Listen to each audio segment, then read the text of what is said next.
Kalian sadar nggak sih bahwa selama ini Prabowo Gibran itu hampir tidak punya program produktif untuk rakyat kalangan menengah ke bawah. Prabowo Gibran itu hanya punya program untuk menaikkan ekonomi orang-orang yang notabene sudah kaya. Nah, seperti contohnya Prabowo punya program menaikkan taraf hidup pejabat negara, menaikkan gaji mereka. Sedangkan Gibran itu hanya fokus untuk menjalankan hilirisasi nikel. Sedangkan kita semua tahu ya, hilirisasi nikel itu proyek besar. Proyek yang tentu tidak berdampak ekonomi kepada orang yang levelnya menengah ke bawah. Seperti contohnya peternak bebek, peternak kambing, peternak sapi. Tahu apa mereka dengan hilirisasi?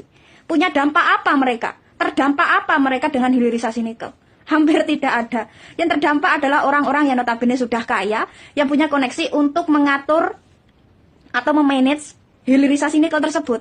Nah, sedangkan orang-orang yang level ekonominya menengah ke bawah itu hanya diberi program konsumtif seperti makan siang gratis, terus bansos, BLT, itu saja. Nggak ada program produktif untuk menaikkan taraf hidup mereka secara bermartabat. Program-program konsumtif yang diberikan Prabowo Gibran kepada kalangan menengah ke bawah itu seperti mengajarkan kalangan menengah ke bawah untuk malas bekerja. Dan kalangan menengah ke bawah seperti disetting untuk tidak dibiarkan maju. Dan lebih parahnya nih, setelah orang-orang yang taraf hidupnya menengah ke bawah ini hanya diberi program konsumtif seperti subsidi BLT, bansos, makan siang gratis, Gibran malah punya ide cemerlang untuk menaikkan pajak ke angka 23%. Nah, lucunya ada orang yang mendukung orang yang secara tidak langsung mencekik orang miskin untuk semakin miskin. Gak tahu deh pola pikir pendukung Prabowo Gibran itu gimana.